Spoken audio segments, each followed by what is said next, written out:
buhay o kabiguan, ng ligaya o lungkot. Kaya marapat lamang na tanggapin si Jesus bilang tagapagligtas at Panginoon. At matapos yun ay panariwain ang katapatan at paglapit sa Kanya bawat araw o day by day. Ang day by day ay naglalayong umalalay sa pang-araw-araw na pamumuhay. Narito po si Kuya Ed Lapis sa mensaheng pinamagatang Listen for or to wisdom.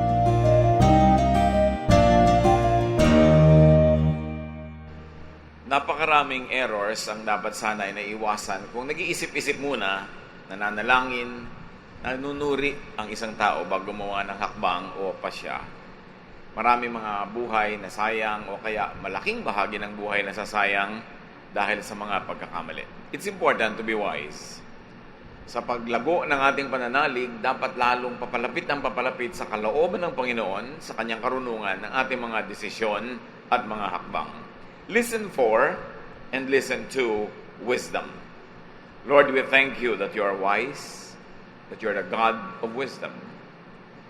And because we are your children, we can approach your throne of grace and ask you, make us wise.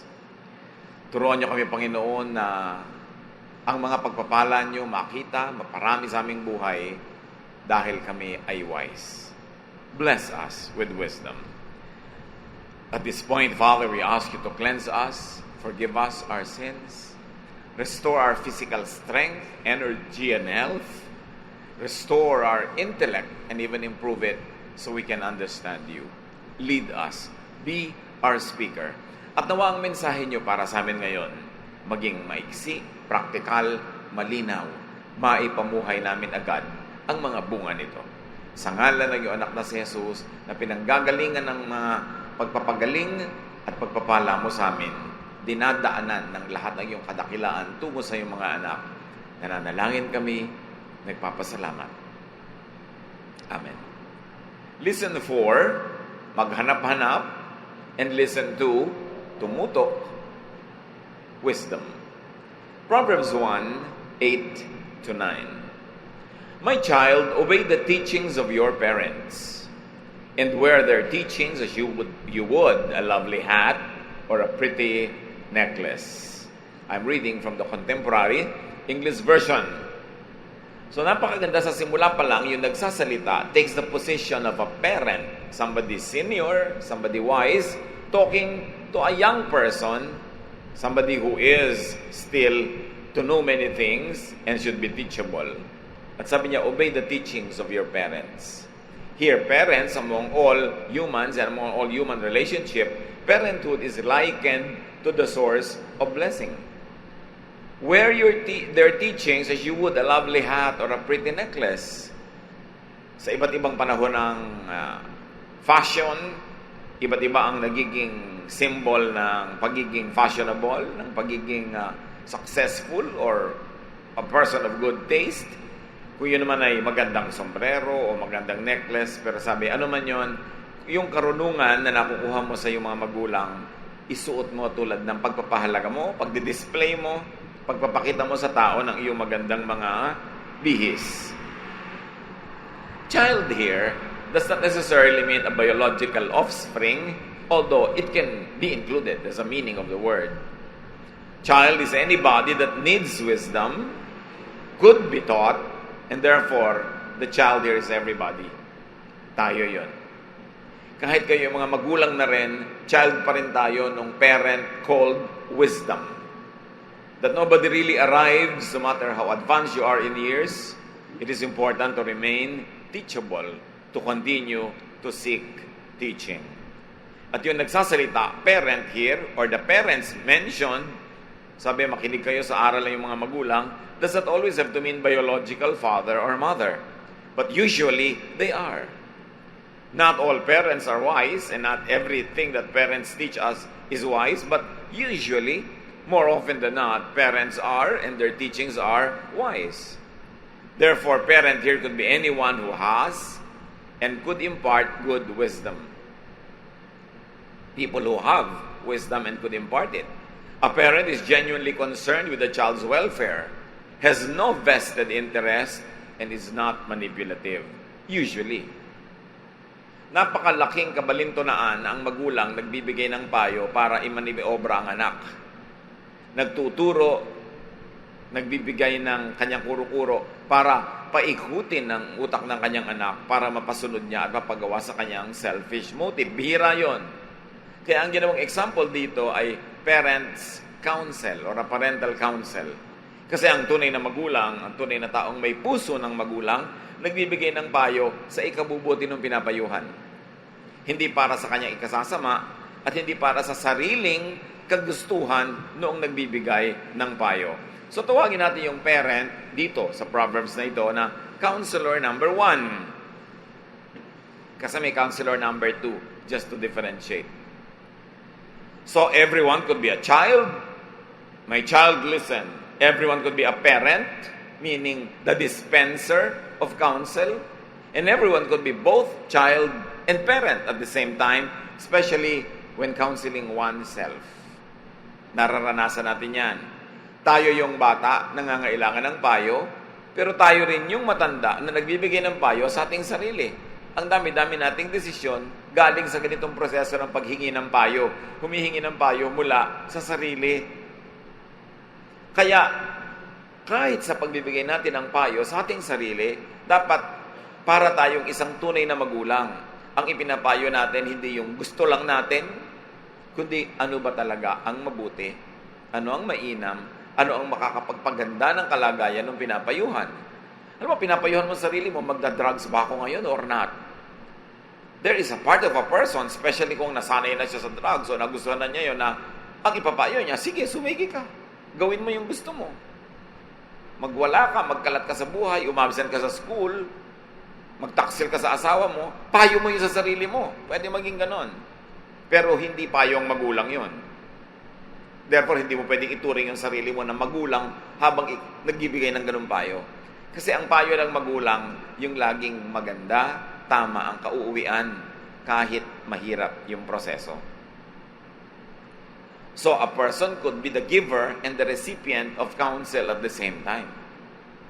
Kung minsan nakakapag-ingat tayo sa payo na galing sa iba, meron tayong filters, meron tayong screen, nasasala natin. Pero pag ang payo galing sa sarili natin, sa sarili nating mga makasariling kagustuhan, pag sa sarili nating mga desires, galing sa sarili nating kakitiran, biases, kababawan, usually we cannot protect ourselves from ourselves. Kaya marapat maging maingat sa paghingi ng payo kahit mula sa sarili. Everyone is to seek and heed advice that comes from a wise, sincere, and well-meaning mind. Note, even one's own mind dapat sinusuri. Ngayon pa lang mag-isip-isip kayo mga kapatid sa mga taong may impluensya sa inyo. Sa mga taong naka-impluensya, sa mga malalaking desisyon nyo sa buhay, godly advice ba ang binigay nila? Parental advice ba in the true sense of the word? That kung mali ang gusto nyo, the parent will dare to go against your will and to correct you. Saan-saan tayo napahamak dahil nakinig tayo sa maling advice? Ng iba o ng sarili natin.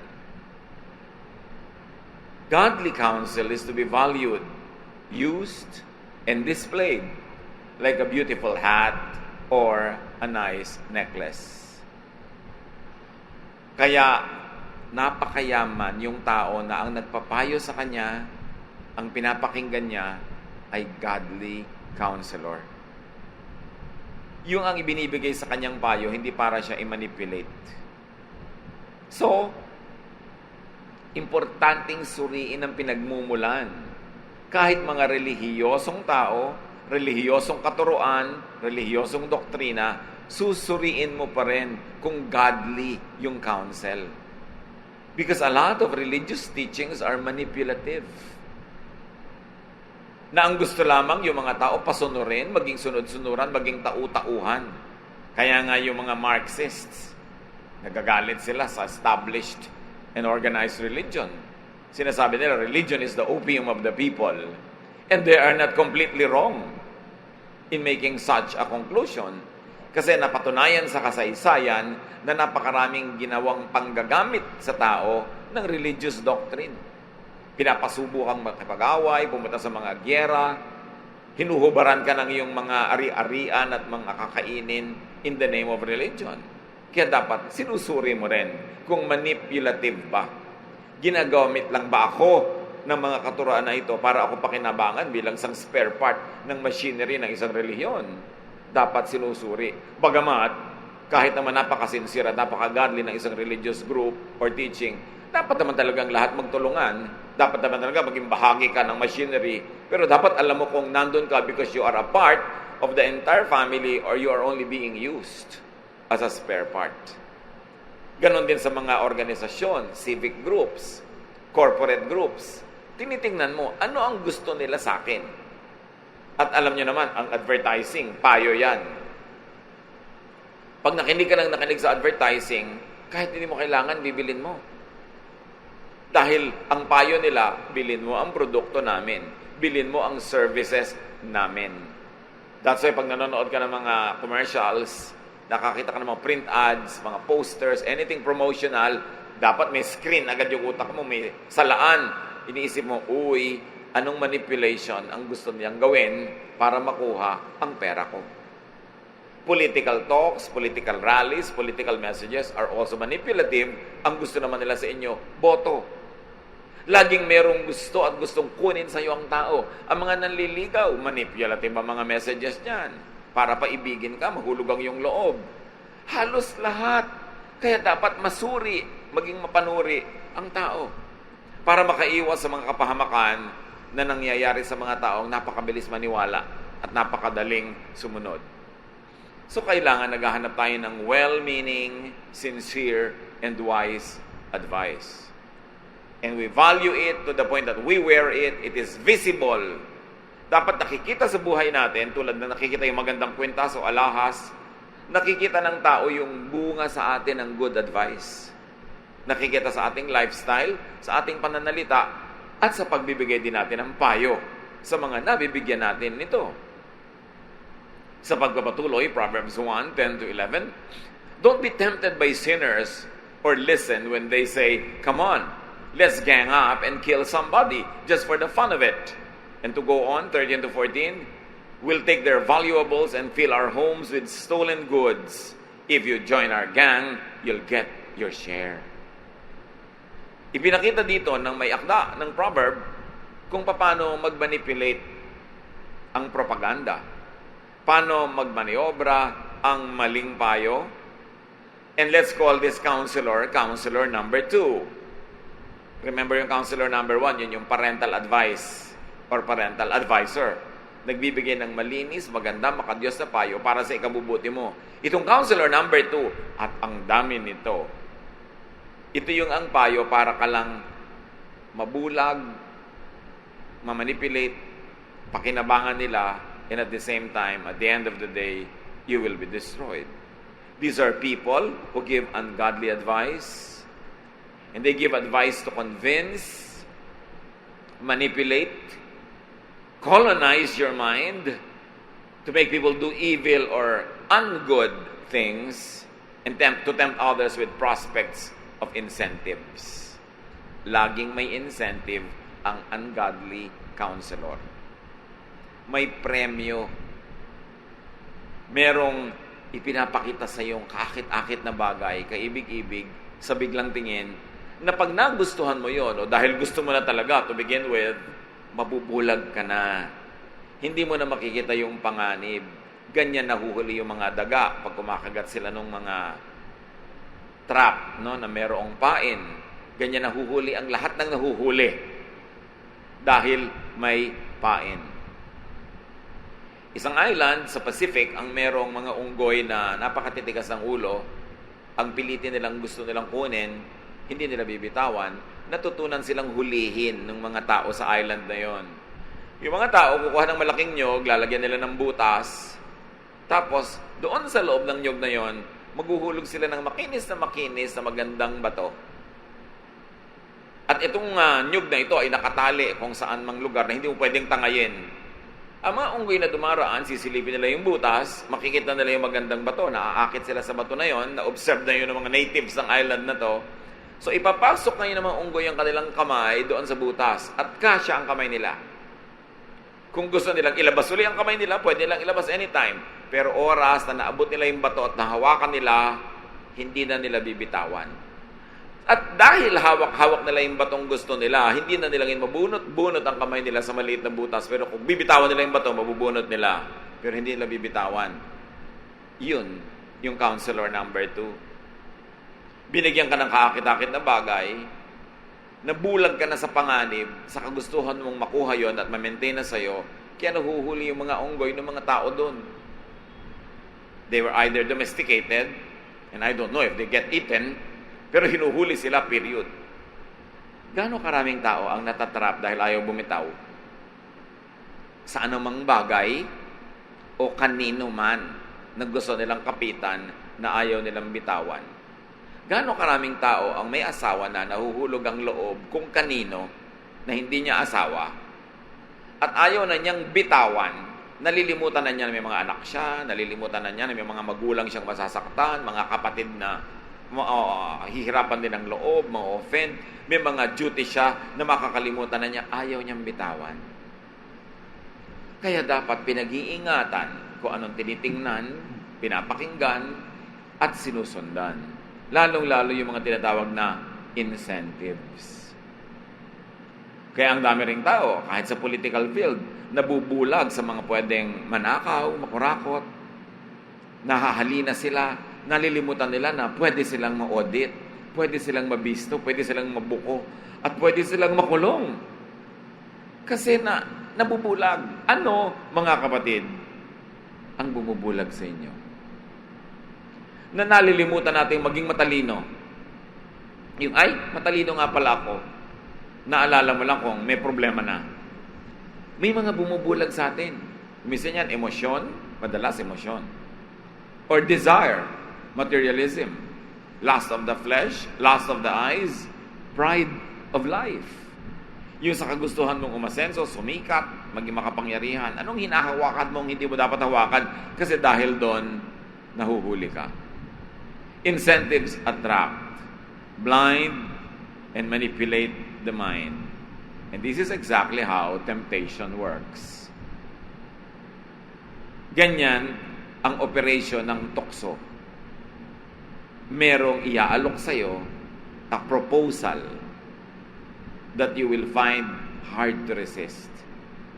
And because you are focusing on the incentive, your mind, your eyes will be clouded and you will be foolish enough to forget cause and effect, the possible effects of a wrongdoing that you would commit.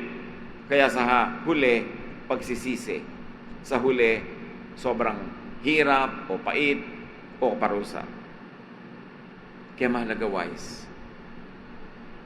Bago masyadong maging emotionally involved in anything, umatras kung alam mong sobrang laki at masama ang bayad na hinihingi ng sitwasyon na ito.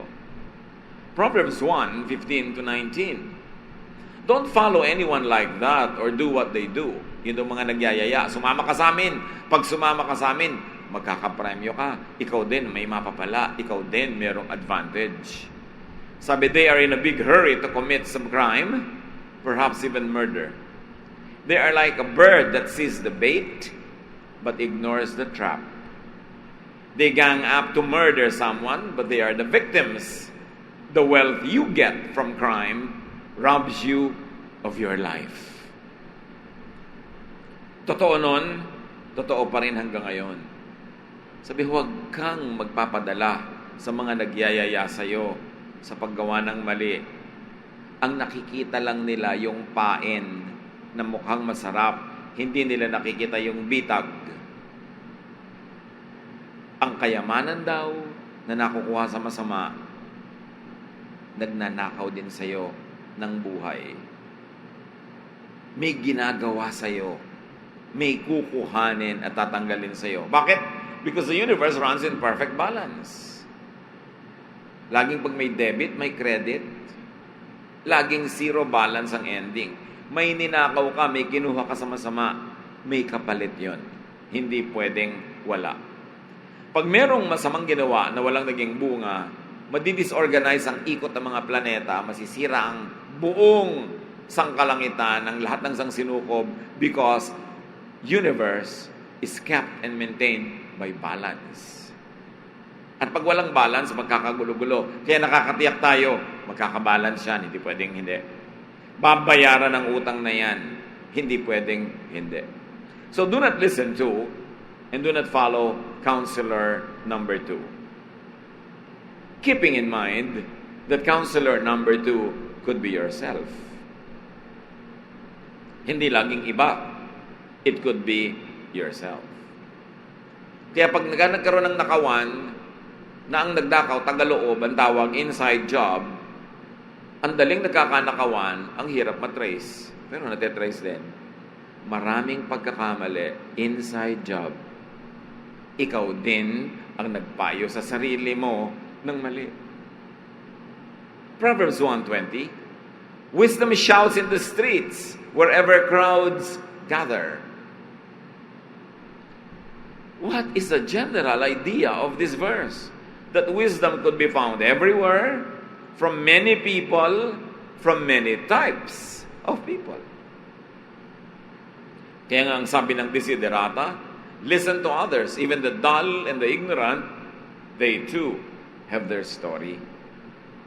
Wisdom is not monopolized by the academic people. Wisdom is not monopolized by the religious. Wisdom is found everywhere, and you could get wisdom from just anyone. Kaya dapat marunong kang makinig. Kaya sabi natin, listen for wisdom.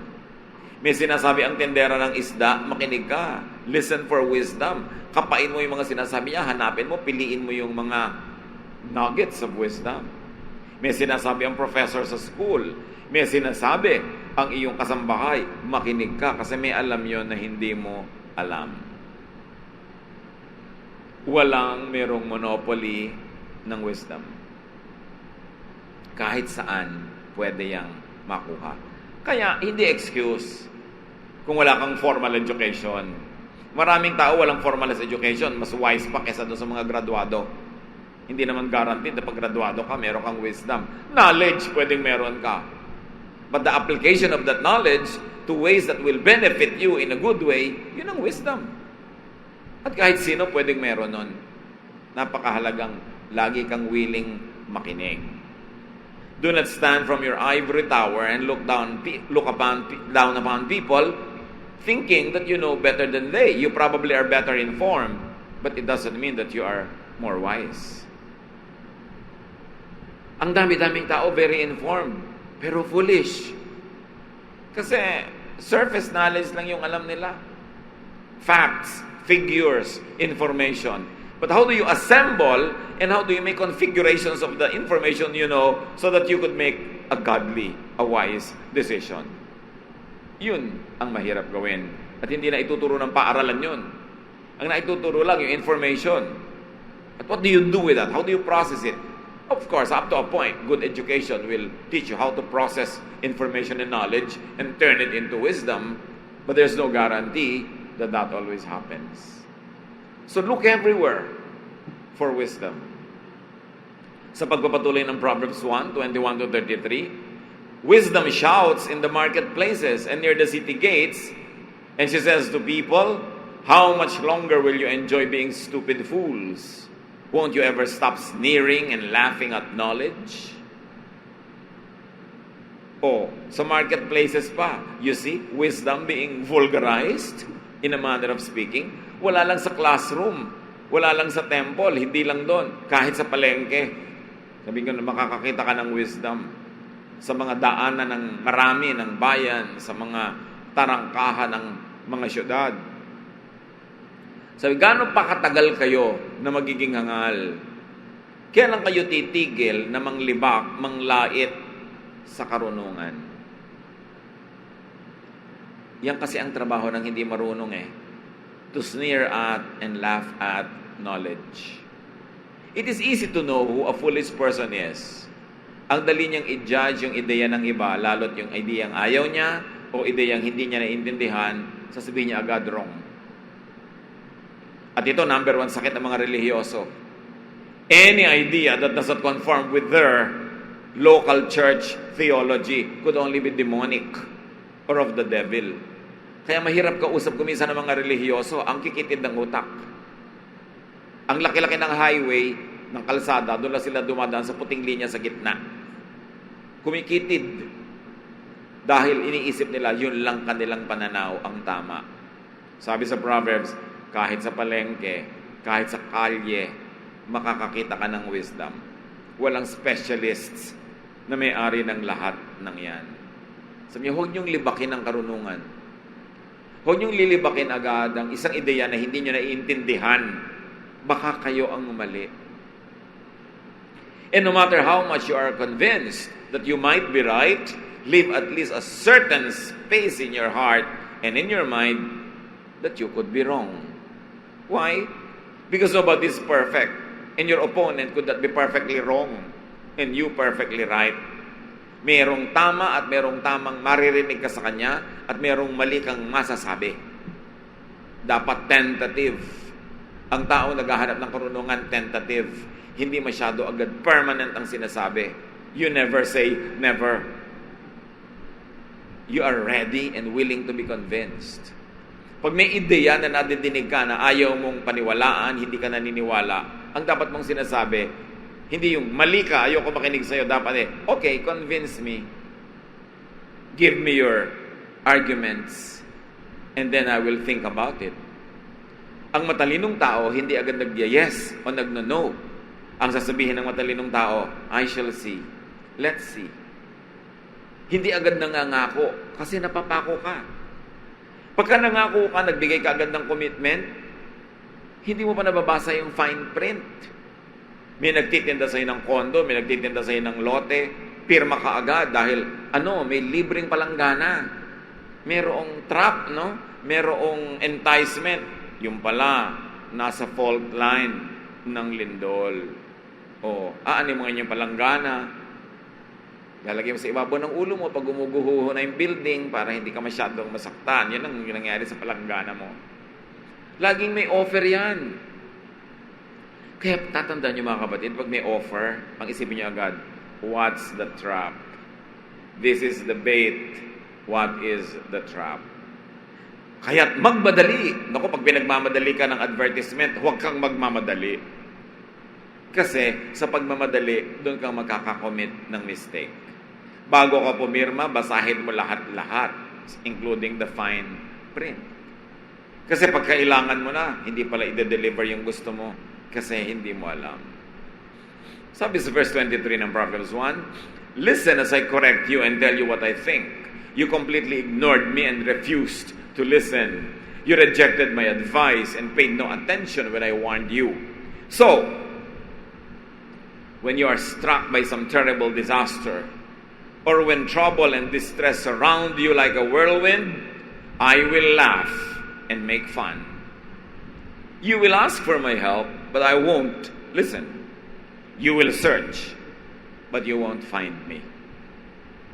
Yun ang sinabi ng wisdom. This is God speaking here because God is wisdom.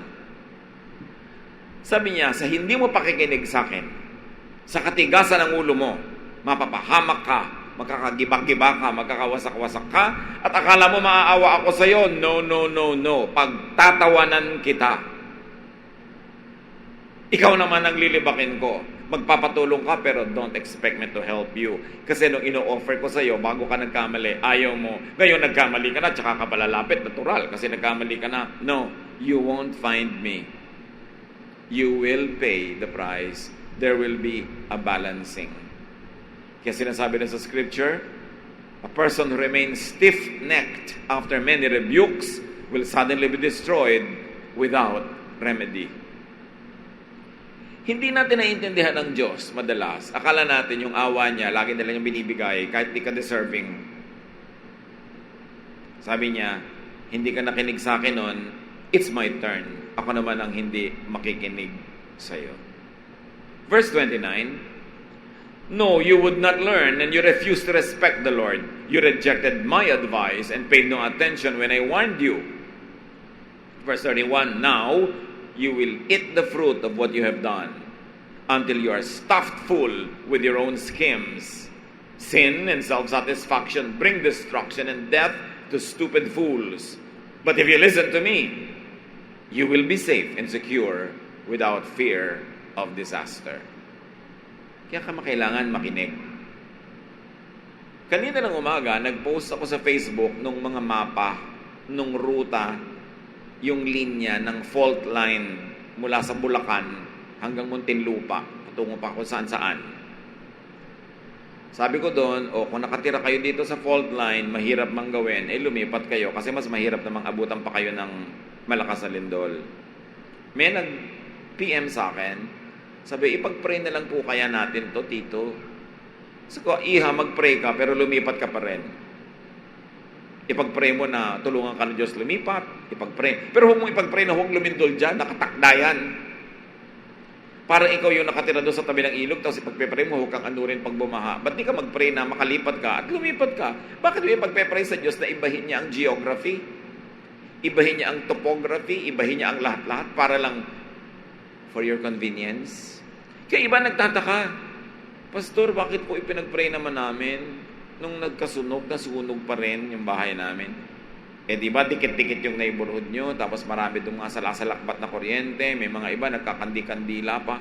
So pag nagkasunog talaga yon, nature will follow natural law. Of course, nakakalungkot na marami mga tao, ibigin naman nila, they are not always equipped to be in a safer place. Pero huwag kayong magtago sa likod ng panalangin, hoping na hindi yun mangyayari. Kasi pwede talaga mangyari yon. At kahit sa mga pinakarelihiyosong tao, sa kalagitnaan ng pagdarasal nila, nangyayari pa rin yun. Why? Because there is natural law that we must respect. That's why we should be wise. Before you attempt to break natural law, it is easier to obey it, to submit to it. Hindi natin binabaliwala yung halaga ng prayer, pero kita nyo, yung pray ng pray, pero walang ginagawang practical. Pagka inabutan pa rin sila ng dilubyo, nawawala ng gana sa Diyos, nagtatampo sa Diyos, nawawala ng faith. Paano naman yung direction ng faith nila nung umpisa pa lang, hindi naman yun ang dapat direction. Because faith, if it has no works, is dead. Dapat kumikilos ka ng tama. Tapos dagdagan mo pa ng panalangin. O simulan mo sa panalangin, tapos kumilos ka, pero hindi pwedeng magdadasal ka, tapos wala kang gagawin. Tapos aasahan mo, i-exempt ka. Yan yung sinasabi dyan. Dramatized lang naman kasi yung pagsasabi dito. Hindi ka naman talaga pagtatawadan ng Diyos dahil nahirapan ka, no? Pero ang point, hindi nadadaan sa naawa sa'yo, therefore i-exempt ka. Kailangan gumawa ka ng paraan. And God is in us. We were made in God's image. The power of God is available to us. It should be done to obey God's law, to respect natural law rather than to overturn it. Importanteng maunawa natin yun para hindi tayo nagtatampo sa Diyos pag yung mga kapritsyo natin ay hindi natutupad. Meron mga hindi inom ng gamot tapos biglang namatay, nagtataka. Mawawala ng pananalig sa Diyos. Dapat naman uminom ka dahil even medical laws and medical science is within science, which is within natural law, which is God's law. Importanteng hindi bulag ang pananalig. Nananalig ka pero dilat ka para alam mo kung ano nangyayari. Wisdom speaks to and corrects people. At malinaw na malinaw sa verse 30, to reject wisdom is to reject the Lord. So ganun din yun. To reject natural law is to reject God who made natural law. Physics is the purest of sciences.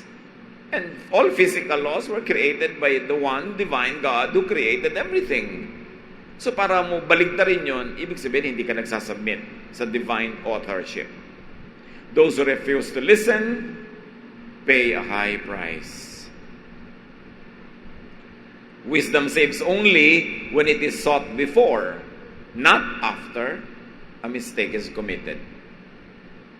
Ang pakinabang mo lang sa karunungan na natutunan mo matapos ka magkamali, para hindi ka na magkamali muli. Pero matutunan mo man yung lesson sa iyong pagkakamali, hindi na niya mabubura yung peklat, yung sugat, yung damage ng una mong pagkakamali. Pero ngayon, pwede ka na makaiwas sa pangalawang pagkakamali. Learning after the mistake will never undo the effects of the first mistake. But it can help you avoid a second one. So always seek wisdom. Godly people should seek wisdom, not superstition. Godly people should not be afraid of science, because through the scientific process and the scientific inquiry, you discover the details of how God works. Knowing the details of how it's done does not remove the fact that there was somebody who made it. Pag na-discover mo kung paano umaandar ang isang relo, hindi ibig sabihin walang gumawa ng relo na yon. So the more scientific you are, the more you will know that there's a creator because of all the harmony, the cause and effect that the scientific inquiry will let you know. Hindi kalaban ng ating espiritualidad ang siyensya. Science is a handmaiden of the Lord for us to see how He works. Kaya sino mga effective scientists, mga practitioners ng applied sciences, yung nakaalam how it works. Then they're able to replicate it, to duplicate it, to keep repeating it for the benefit of whoever they want to benefit. Kaya magkapatid dyan, hindi yan magkalaban dapat ang pananalig at karunungan. Ang natatakot sa science ay yung mga nagre-rely lang sa superstitious religion. Those that live in the dark ages. Those who cannot explain anything, and when they are cornered, they just recede to a dark cave called mystery and faith.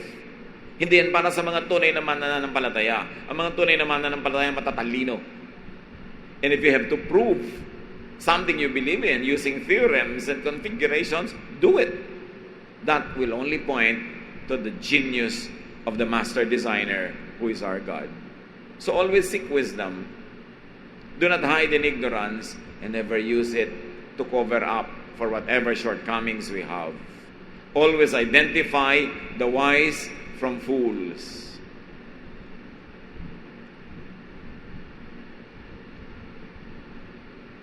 And always isolate wisdom from foolishness. Perhaps in the same person. Perhaps in yourself. Because in everyone, including yourself, there is something wise and there's something foolish. Sino lang ang mananaig? Sino ang papakinggan? Among our friends, merong people who are wiser than others. Merong more foolish. Sino ang mas madalas mong papakinggan? So, be careful with counsel that sells something. Anumang payo na merong ang ending ay ititinda, pag-ingatan mo. Hindi lahat ng tinda masama. Marami naman talaga tayong binibili dahil kailangan natin. Pero marami tayong nabibili na hindi natin kailangan. Nauto lang tayo na nagbebenta. Kailangan suriin. So be careful with counsel that sells something and counsel that manipulates unto the counselor's interest and advantage. May mga nagpapayo pa nga sa kanilang kaibigang babae. Iwan mo na yung husband mo, talagang walang kwenta siya, bla bla bla bla bla bla. Kapapayo, iniwan nga ng babae. Yung palang kaibigan ng may gusto doon sa lalaki at siya naman bigla ang naging wife ngayon. Hindi lahat ng payo para sa kakabuti mo, dapat nagsususpecha ka rin sa mga payo. Manipulative ang marami dyan. Be careful with counsel that sets attractive baits. Pag laging may inaalok na kaakit-akit, usually it's a smoke screen. May itinatago na hindi mo gustong makita, ayaw nilang makita mo, tinatakpan nila ng pwede mong titigan na kaakit-akit. Therefore, brothers and sisters, take time. When you have to make a decision, take time. Be prayerful. Do not hurry to decide. Do not be hurried into deciding. Sino mang nagpapamadali sa inyo, huwag niyong papakinggan. Si Satan ang mahilig magpamadali. The Lord has all the time. And the Lord won't be offended if you would take time to pray, to study, to to research, hindi siya magagalit sa ganong klaseng approach. Kasi ganon ang style ni Lord. Ang nagpapamadali sa'yo, yung gusto kanyang tumingin lang doon sa pain, mabulag ka doon sa tunay na trap, and in the end, to get something from you that you will regret. So be careful with your own desires. Be careful with your own selfish interests. They could birth twisted self-counsel. Mga payo sa sarili na baluktot dahil nagmumula sa selfish interest. Sabi sa James 1:13-15, don't blame God when you are tempted. God cannot be tempted by evil, and He doesn't use evil to tempt others. We are tempted by our own desires that drag us off and trap us. Our desires make us sin, and when sin is finished with us, it leaves us dead. Kaya be suspicious mga kapatid sa anumang bagay na gusto nyo. At hindi rin masamang maging suspicious kanino mang tao na gusto nyo. Kasi pag gusto mo, weak point mo siya, weak spot. At pwedeng doon ka pasukin ng deception. So listen for wisdom among much noise around you. Laging may wisdom. Saluhin mo, daklutin mo, kunin mo, naglipad yan. And listen to wisdom when you're able to identify it as such. How do you do that? You should be still, be quiet, so that you will hear the soft voice of the Lord. Ano ang mga inaalok sa inyo ngayon ng mga nasa paligid? Ano ang mga tempting choices are being dangled before your eyes? What mistakes have you already done because you never examined it thoroughly before making a decision? What lessons have you already learned that you must now apply? Yung iba naman, natuto na. Magkakamali na naman, paulit-ulit, parang hindi natuto. God wants you to be wise. Why? Because you have a specific time given to you by God here on earth. And that specific timeline of your life must accomplish certain things, must get to certain points, and must reach certain levels of development. But every mistake delays you. Every mistake stops you from getting to the next level. At hindi mo alam, naubos na lang yung buhay mo, namatay ka na lang nang wala kang nangyari, walang narating, kasi puro mistakes. Kumbaga, dapat gumraduate ka ng high school, hindi ka na makaalis sa second year, kasi puro failure. Kailangan matapos mo yan at a certain prescribed time so you could move on to the next. Because we have to grow from glory to glory. Don't waste your time committing mistakes and the same mistakes all the time. And you make a shortcut to wisdom by listening for it, by following it, by learning to follow in the footsteps of those that have gone before you who have done it the hard way. Bawat lesson ng ating mga magulang, mga biological parents, golden yan. Kasi bago sila natuto, sigurado nagkamali sila. O nag-observe sila sa ibang nagkamali. Huwag tinatakpan ng tenga pag may nagpapayo. Lalo't yung payo, godly, correct, and beneficial. Makinig. Sa pakikinig ng 1 minuto o 1 oras, baka makaiwas ka sa 10 taon ng pagre-repair ng isang pagkakamali. It is important to be wise because life is a purpose. And when you are not wise, you will not be able to cover enough space, enough level that you are designed to cover. Sayang ang panahon kung puro pagre-repair ng mali. Parang gumawa ka ng bahay, mali, repair, mali, destroy and reconstruct. Samantalang dapat matagal mo nang natirhan at matagal mo nang na-enjoy, at nung tahimik ka na sa bahay na yun, marami ka na ibang nagawa, nakapag-negosyo ka na, nakapag-aral ka na, may mga ginawa ka na, pero hindi mo magawa-gawa, kare-repair ng mga mali. Gaano karaming beses nangyayari yon, lalo sa love life, sa professional life. Panginoon naming Diyos, iba't iba ang kalagayan ng iyong mga anak. Iba't iba ang karunungan, iba't iba ang mga kamalian. Iisa ang katotohanan, you are wisdom. Teach us to listen for your voice, to listen to your voice, and to obey you. Bigawin mo kaming mapanuri. Hindi kami madaya ng mga kung ano nung kaakit-akit at mga nagkikislapang mga bagay sa aming paligid. Teach us to be substantial, to to give value to substance and not just form. Turuan mo kami maging matalino. Nang sa gayon, we move from glory to glory and we accomplish the greatest good possible to be done in this lifetime. Magbulay-bulay tayo mga kapatid. Identify foolish people around you who could be influencing you negatively. Identify foolish ideas from among even wise people. And very importantly, identify your weaknesses so that you will be fortified, strengthened to defend yourselves against your own weaknesses. Dear God, bring this matter down to daily life. Ano po mga practical application ito sa aming buhay? Ituro mo sa bawat isa habang kami naman patuloy na nakikinig sa inyo.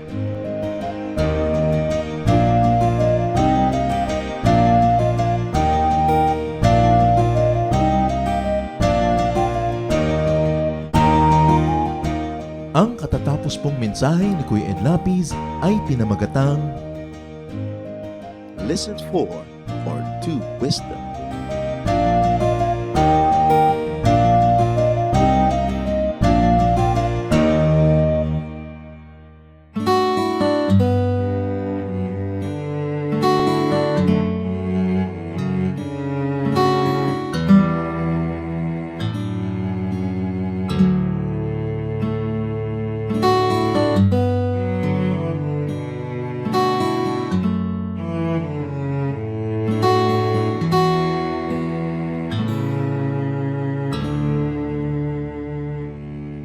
Aking damdamin, di mapalagi at ang isipan ay laging ligaw, di mawawari ang buhay palagi kahit itama ay hindi sapat. Nais kong itama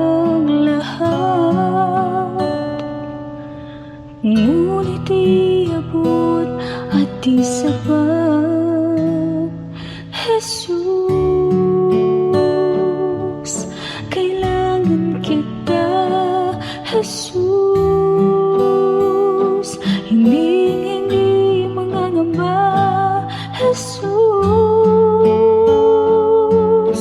pag-ibig niyo'y ba di mapapantayan kahit na sinuman. Jesus, kailangan kita. Jesus, sa'yo'y hindi mangangamba. Jesus, sa piling niyo ako'y laging may pag-asa.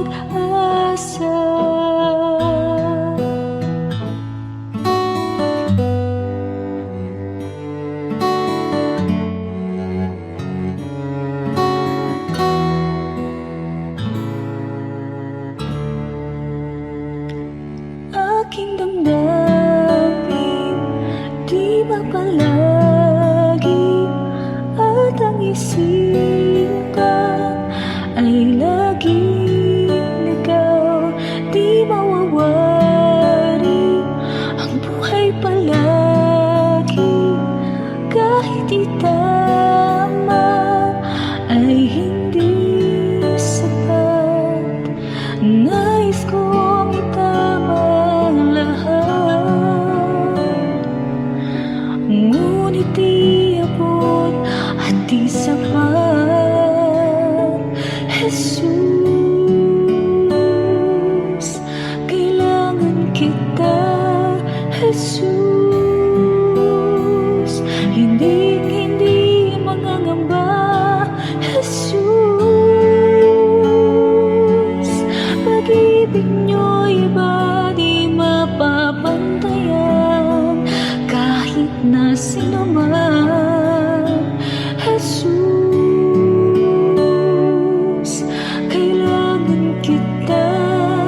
sa'yo'y hindi mangangamba, Jesus.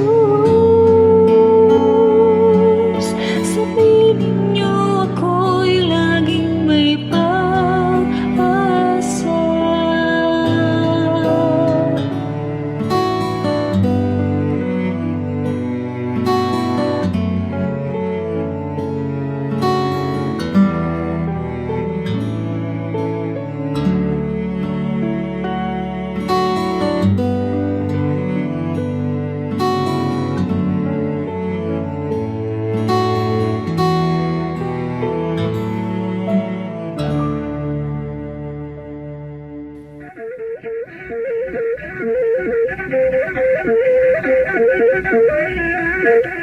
Mayaman sa hiyas ang ating bayan, at isa sa hiyas na yan ang musika.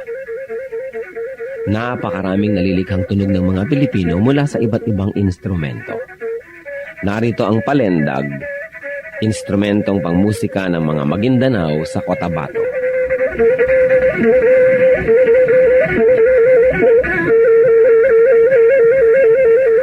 Ang palendag ay yari sa isang manipis na buho na may 2 sentimetro ang bilog at 10 sentimetro ang haba.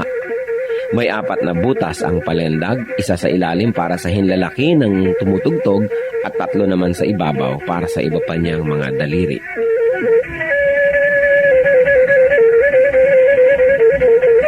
Inukaan ang isang dulo ng buho upang lumapat ito sa labi ng manunugtog habang siya'y umiihip. Sa kabilang dulo naman ng palendag ay may isa ring malaking uka kung saan nagtatapos ang instrumento.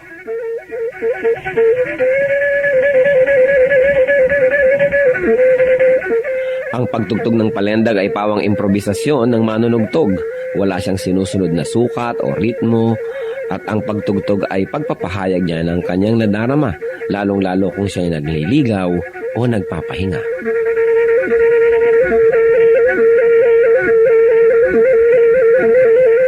Ang musika ay wika ng kaluluwa. Ang ating musika ay marapat lamang na pag-aralan, kilalanin, at tugtugin sa karangalan ng Panginoong Hesus. Ang palendag ng Maguindanao sa Cotabato.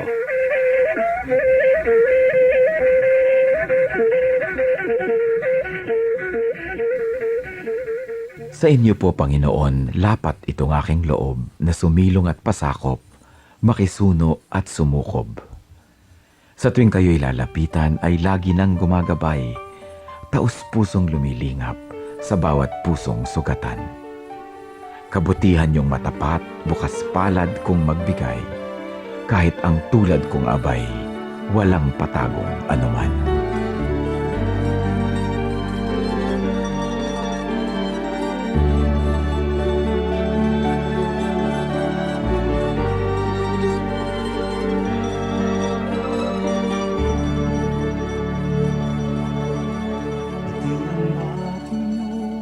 Sa pagsikat ng araw, maging sa karilagan ng takip siling,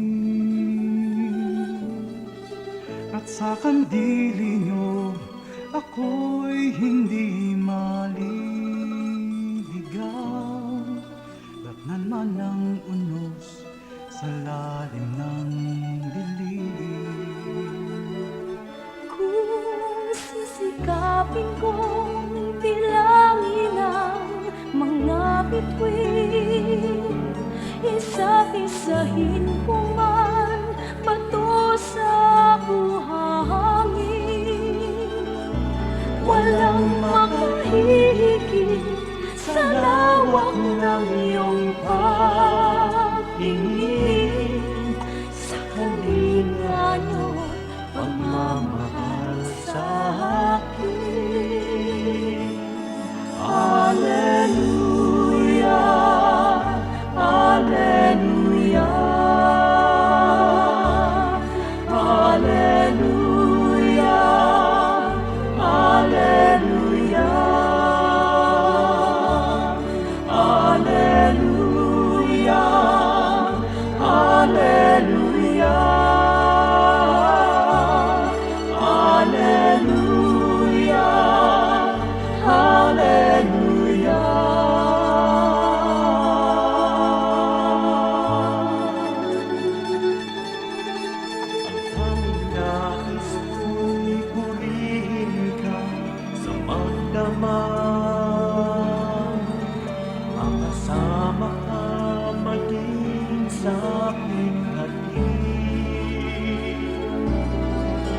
ako'y nagagalak sa kaligtasan niyo't habang pagkat paglapit ko, ngiti ang iyong bati. Hallelujah, Hallelujah, Hallelujah, Hallelujah, Hallelujah, Hallelujah, Hallelujah, Hallelujah.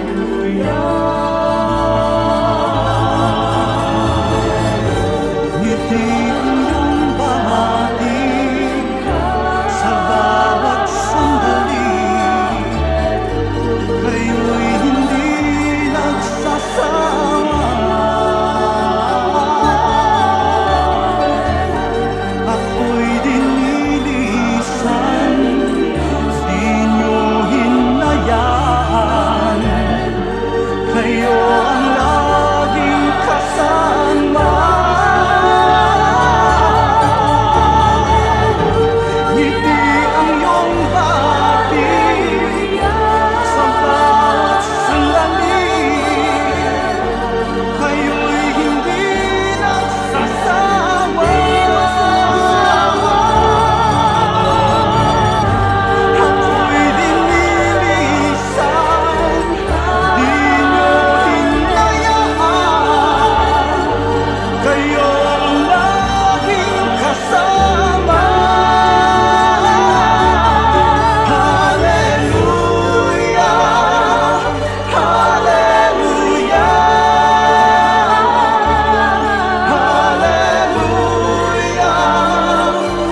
Hallelujah,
Oras na po para pansamantalang magpaalam ang programang Day by Day.